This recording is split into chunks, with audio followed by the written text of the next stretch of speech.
So the first model is the hierarchy of need.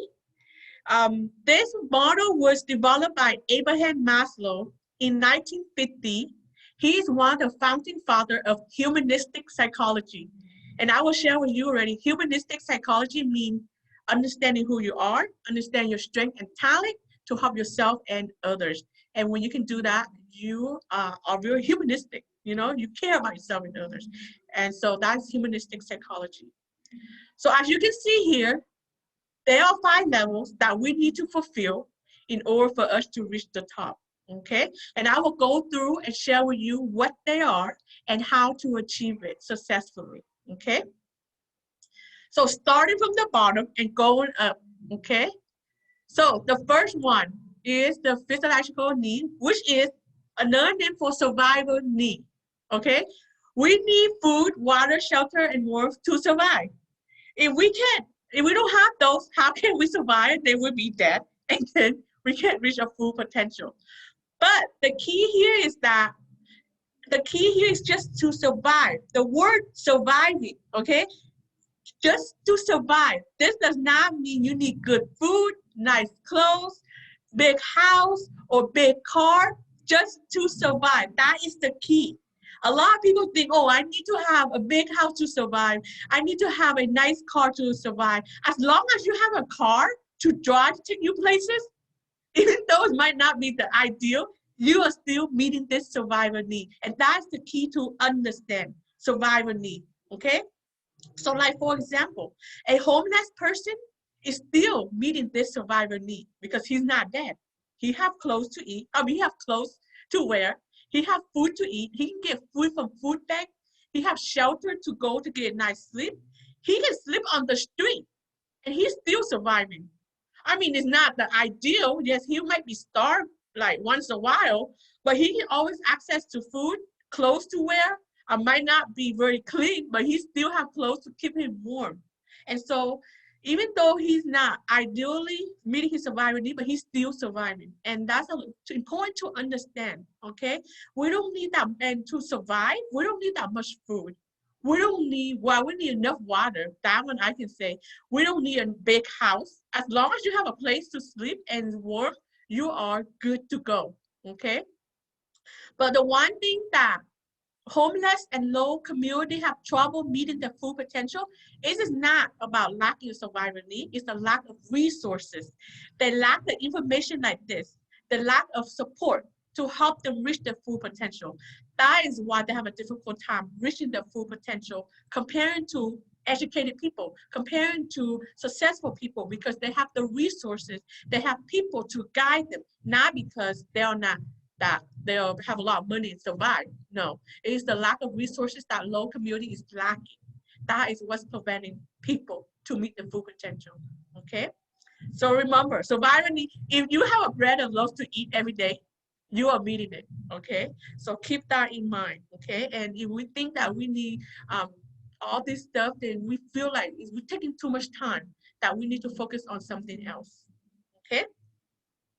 So that is survivor need to understand importantly, okay? So the second is safety need. We need to feel safe no matter where we are, at home, at work, in your community, because safety needs freedom from fear. But if kids are at home and they are being abused and neglected, they have that fear, how I'm going to survive. Okay, so if they have that fear all the time, then it's hard for them to grow and learn, because the fear is taking over them. And that's why kids run away, because they fear the fear of their family. Otherwise, they won't run away. And we don't want to have that fear behind our back, say, oh my God, something's going to terrible happen. And when you have that on your shoulder, then it's hard for you to learn and grow, to reach your full potential, okay? Fear in your community, you want to be safe around your community. Like, you want to be comfortable walking around your neighborhood and not feel like someone's going to jump me, someone's going to rob me. That is fear. You don't want to have that fear on your shoulder every time you go home around your community, because we want to be free so we can think, be productive. But if we allow fear to take over, then we can't become productive. We allow our emotion to take over, which means make sure that in your family, you are free, not be afraid. And if you are afraid, then you want to see what can you do to escape from it. Or in your community, if you feel unsafe, think of ways how you can make it better. Talk to others, so decrease that fear. Because if we have that fear, then we can't be our best self. Okay. Also, a fear from survival need. Yes, even though I mentioned that we have so many food banks, but we can't rely on other people all the time. What happens if food bank run out of food? How can you get the food, right? Food bank is just in case you need it, but we want to make sure that we can support ourselves independently, have a good income, so we don't have that fear. Because if we have that fear that food bank gonna run out of food, then you are in trouble. Okay, it's not that America's gonna run out of food. I doubt that, but it's just the fear. The key is to control of fear. I know that no matter what happens, I will always find food bank because there's so many. But it's not about the food bank. It's about the fear that creates within us. So that's why we want to make sure we can support ourselves, be independent, be stable. It's to help us to decrease that fear. Not about survival need. Yes, we need that. But it's about decreasing that fear. So fear from freedom. And that is important. And that is why we want to make sure that, yes, we need to have an income. Is to decrease that fear. Not really about survival need. Okay? Does that make sense?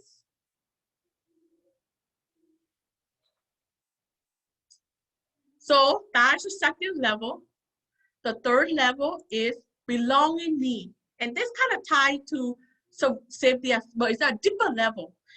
Wherever you at, you want to feel belong and love accepted. Okay? So like again, in your family, you want to feel belong and accepted. At work, you want to feel belong and accepted. With your friend, you want to feel belong and accepted. Okay? So how do we feel belong and accepted? One of the best way is to contribute and add value. So what I mean by that is like, for example, in your family, every time your family have discussion or meeting, you want to be part of it. You want to share your concern. You want to raise your voice. Even though your family might not agree with you 100%, but as long as they hear you out and you are part of the family, you still feel belong. You feel like, oh, I'm fit in. But if you're always left out from your family discussion, you feel like, oh, I'm left out. They're not including me. And if you feel left out, that means you're not belong. You don't feel belong in the family. And that's why a lot of kids run away because they feel like their parents are not listening to them or not understanding them. So they don't feel belong. So they left. So in this case, make the effort. What happened in your family, make sure you know what is happening in your family, contribute. That doesn't mean they will agree with you 100%. That's not going to be possible. But as long as you share your concern and with others, and you truly believe that they are listening to you, then you will feel a sense of belonging. Okay, I belong in the family. Okay, so another example would be at work. You want to feel belong, that you belong in that company, which means you want to make sure you add value to the company. If you can't add value, then you feel like something is missing. Okay, so for example, every time there's a problem or concern or there's a meeting, you want to see how can you share your concern. Come up with an idea to share with the company. And when you can share idea with the company, then you add value because you're contributing to the company, which means when you share and add value, you feel belong, you feel accepted, and you feel like, okay, I fit in here because my strength and talent fit with the company, okay? So in this case, so important for you to anywhere, even with your friends or your community, make sure that you build your self-confidence to not be afraid to share your concern, okay? It's not really about they taking your idea. That's ideal, yes. If they can take your idea, that is awesome. But it's about raising your voice, sharing your concern, and making sure that they heard you. That's important. Even though you might share, and if they don't hear you, then that's ruined the whole purpose, okay? And if you're in a company and they don't, you share your concern, you share your idea, and you feel like you don't belong and they are not hearing you, then that means it's a time for you to find another company to feel belong. Okay, it's same with family. It's same with friends. If you with a group of friends, and you keep saying stuff, but your friend is not listening to you, is not paying attention to your concern, you feel left out. And if you feel left out, then you're not feeling belong and loved by them, which means it's a sign you need to go find different group of friends. That is the key, okay? So, because as a human being, we want to build that connection with others. It's just a human trait that we want to connect. And in order to feel connect, we have to feel belong. And so, and in order to feel belong, we have to raise our voice, contribute, add value to whichever social group you are with. And that will help you build a sense of belonging, okay? So the fourth level is the self-esteem level. Okay, this is where there's two levels to self-esteem. Okay, so there is self-esteem start out with you. Okay, because it's self, but that's at the first level. But self-esteem is also about others, and this is where we start to develop ourselves to reach our full potential. Because full potential is about you and others, but it starts with you, and that's why it's called self-esteem. Okay. So at this level, it starts with you, which means you want to learn how to discover your strength and talent, discover who you are as an individual.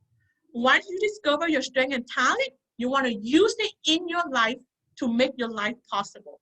Okay? You want to use your strength and talent to achieve your goals and dreams. You want to use your strength and talent to become the best person you can be.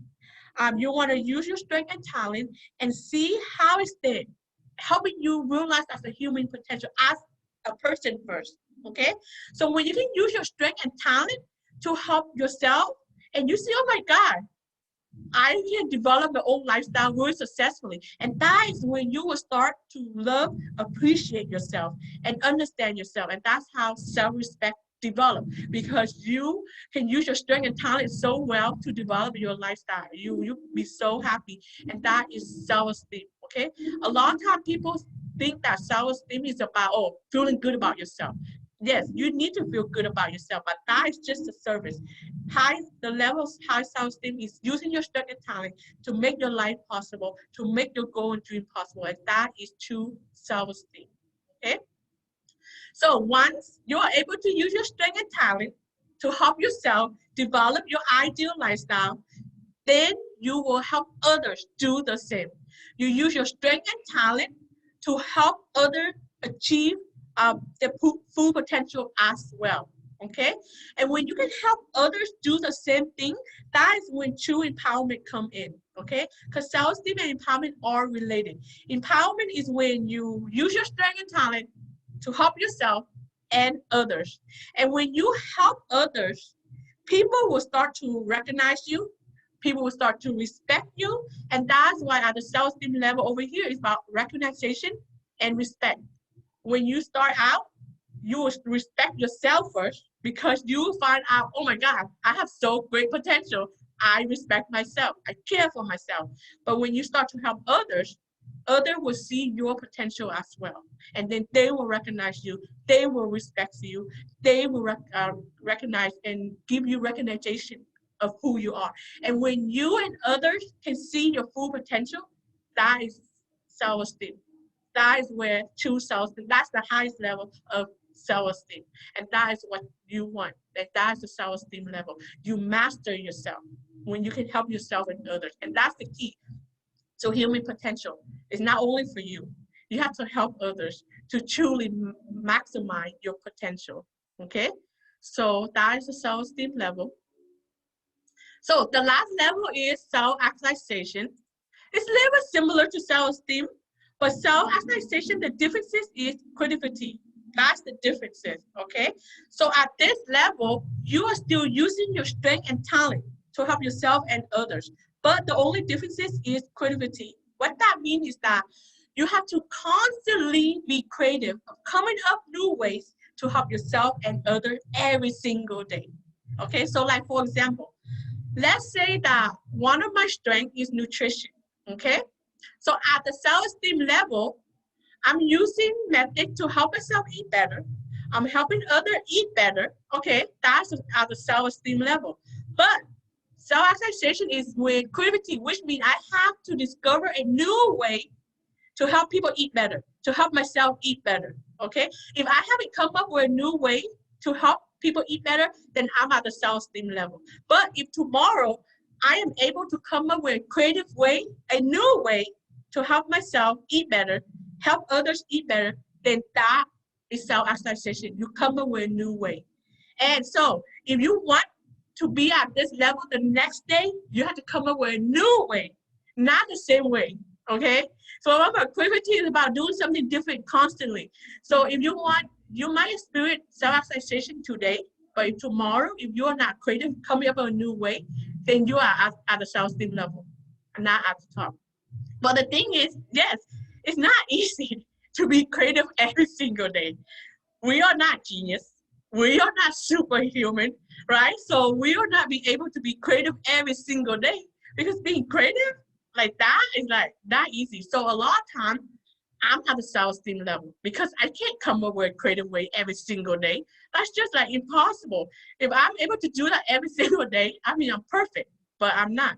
So, but a lot of times we are at the self-esteem level. But that's why self self-actualization requires a lot of learning and develop and a lot of skill to help you be creative every single day. But when you are able to come up with a new way, you will feel that that fulfillment. You will feel that excitement. You will feel that motivation because creativity is very cool. It's innovative. Okay. And when you can come up with something creative and innovative to help yourself and others, you will experience very strong positive emotion. You will feel like, oh my God, okay, this is me. You are your best self. You will feel that. And when you do have that experience, that is one of the best feelings as a human being. Okay, but so yeah, again, it's not easy. That's why it requires personal growth. Keep on learning and growing so you can continue to be creative every single day. And sometimes it's not easy. So, but that's why it takes. If you want to experience, but I guarantee you, if you learn and develop, and you can come be creative every day, you will have the motivation and you are fulfilled. You are your best self. You function at your best. You are able to experience peak experiences, and that is what we want to experience as a human being.